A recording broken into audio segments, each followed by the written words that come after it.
Welcome to this Step 3 review on multiple choice question strategy. This video is brought to you by Roadmap to Residency. Step 3 is a different beast from the earlier exams. It rewards the doctor who thinks about what to do next in the real world, especially in the outpatient clinic, and who chooses care that is both appropriate and cost-effective. Our goal today is not to reteach medicine. It is to show you how the question stems are built and how to attack them. Make sure you are also working through your question bank and a solid review resource alongside this video, because the patterns we cover are best learned by doing many practice questions. Let us get started. Here is what we are going to cover today. First, we will learn how to read the clinical vignette the way a working physician does, asking what the next best step actually is for this patient. Second, we will lean into the themes that Step 3 loves, which are outpatient management, ordering only appropriate tests, and choosing cost-effective care. Third, we will build a realistic time management plan for 480 questions spread across 2 days. Along the way, we will walk through several practice questions together and explain exactly why each answer choice is right or wrong.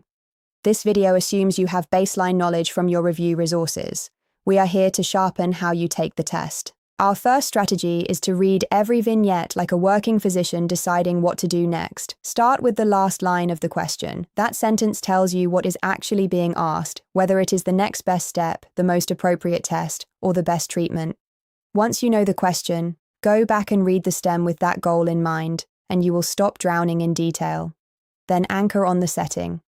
A stable patient sitting in your clinic pushes you toward outpatient workup and treatment, while the same complaint in the emergency department or the hospital can change the right answer entirely. On Step 3, where the patient is being seen is a clue, not background noise. Train yourself to notice it every single time. Strategy 2 is the outpatient management mindset, and this is the single biggest shift that trips people up on Step 3. First, default to the clinic. When the patient has normal vital signs, no red flag symptoms, and a reliable way to follow up, the test usually rewards managing them as an outpatient rather than admitting them or ordering an aggressive workup. Be suspicious of any answer choice that admits a stable patient or orders expensive testing without a clear reason. Second, manage the whole patient. This exam takes the long view, so watch for answer choices about counseling, lifestyle change, vaccination, screening that is now due, and arranging follow-up. When two answers are both medically reasonable, the stronger Step 3 answer is often the one that also handles prevention and continuity of care. Strategy 3 is cost-effectiveness and appropriateness, which Step 3 weaves into a huge number of questions. First, start with the cheapest useful test. When the answer choices range from taking a focused history to a basic test to advanced imaging, the next best step is usually the simplest test that actually changes what you would do. Save the expensive scan for after the cheaper step is done or clearly not enough. Second, match the test to the pre-test probability. A low-risk patient does not need an aggressive workup, and a high-risk patient should not be reassured and sent home. The answer that matches the intensity of testing to the patient is usually right. Third, beware the tempting overkill answer. The test writers love to plant an impressive-sounding option, like a full-body scan or an immediate procedure, that does far more than this patient needs. It feels thorough, but on this exam, doing too much is wrong just as often as doing too little. Choose proportionate care. Let us work through our first practice question, and this one is built to test the outpatient management mindset. A 55-year-old man comes to your clinic with chest tightness that comes on with brisk walking and goes away after a few minutes of rest. He has high blood pressure and high cholesterol. His vital signs are normal, he is comfortable sitting in front of you, his office electrocardiogram is normal, and he is able to walk on a treadmill. The question asks for the most appropriate next step. Notice the setting and the stability of the patient before you choose. Read the 4 options carefully and pick your answer, then we will walk through the reasoning together on the next slide. Let us break this down step by step. Step 1. Spot the pattern. We have stable, predictable chest pain that comes with effort and resolves with rest, in a patient who has cardiac risk factors. He is comfortable, his vital signs are normal, and his office tracing is normal. That is the picture of stable angina, not an emergency. Step 2. Apply the rule. For a stable patient who is able to exercise and has a normal baseline tracing, the cost-effective and appropriate next step is an exercise treadmill stress test, and it keeps the workup in the outpatient setting. Step 3. Eliminate the wrong answers. Admitting for urgent angiography is overkill and invasive for a stable patient. Coronary computed tomography angiography can be reasonable in selected cases, but it is not the standard first step here. Reassurance alone dismisses a real cardiac concern. The correct answer is the exercise treadmill stress test. Notice how the outpatient mindset and cost-effectiveness pointed you straight to it. Here is our second practice question, and this one is all about cost-effectiveness and appropriate testing. A 40-year-old woman comes to the clinic with low back pain for 2 weeks after moving furniture. The pain is worse with bending and better with rest. Crucially, she has no fever, no weight loss, no leg weakness, no numbness, and no loss of bladder or bowel control, and her neurologic exam is normal. The question asks for the most appropriate next step. The key here is to scan the stem for red flags, find none, and then choose care that is proportionate to a simple problem. Pick your answer, and we will reason through it on the next slide. Let us work through this answer. First, scan for red flags. The stem deliberately walks through them and tells you they are all absent. There is no fever, no weight loss, no leg weakness, no numbness, and no loss of bladder or bowel control. And the neurologic exam is normal. With a clear mechanical cause and a clean exam, this is uncomplicated low back pain, and imaging is simply not indicated in the first several weeks. Now, why does conservative care win? Reassurance. Staying active is tolerated, and simple pain control is both the appropriate and the cost-effective choice. Magnetic resonance imaging and plain films are both wrong here because there are no red flags, and that expensive scan is the classic overkill trap this exam loves to plant. Referral to a spine surgeon is far too aggressive for a problem this simple. The correct answer is reassurance, activity is tolerated, and analgesia.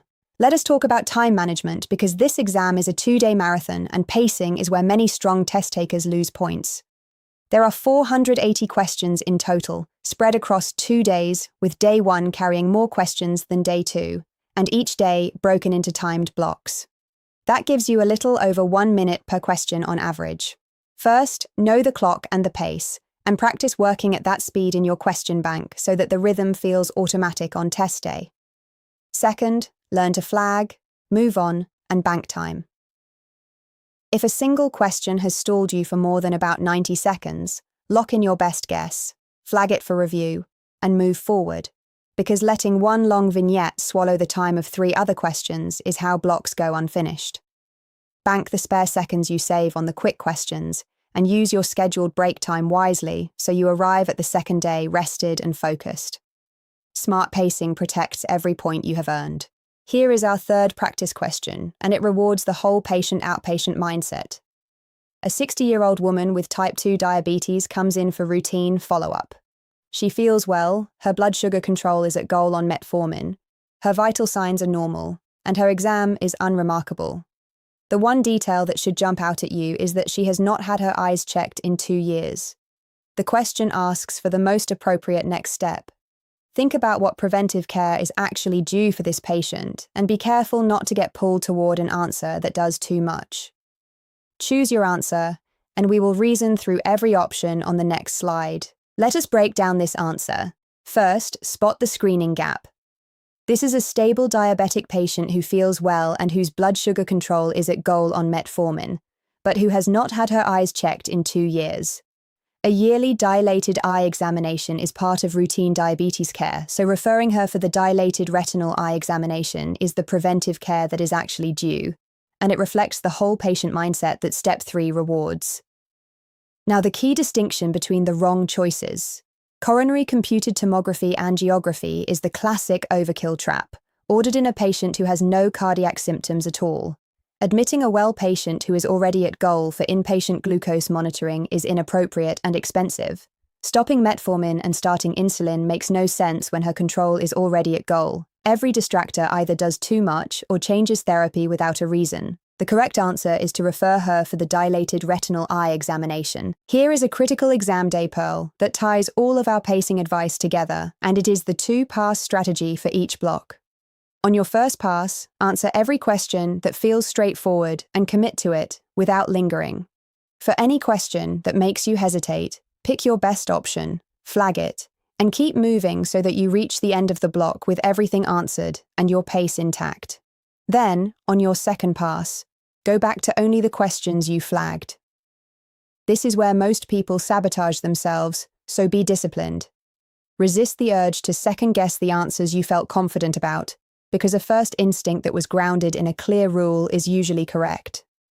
Only change an answer when you find concrete evidence in the STEM that you misread it the first time. Answering and flagging on the way through, then reviewing just the flags, protects your time and protects your score. That wraps up our review of multiple choice question strategy for Step 3. Remember the core ideas we covered today. Read every vignette like a working physician deciding what to do next and start with the last line of the question. Lean into outpatient management, appropriate testing, and cost-effective care, and stay alert for the overkill answer that does more than the patient needs. And protect your time across both days with smart pacing and the two-pass strategy. The best way to lock all of this in is to drill questions in your question bank under timed conditions and read every explanation, even on the ones you got right. Visit roadmaptoresidency.com for expert tutors and residency advisors who can help you build a personalized study plan. If you found this video helpful, please like and subscribe so you do not miss our next board review session. Good luck on your exam, and we will see you in the next video.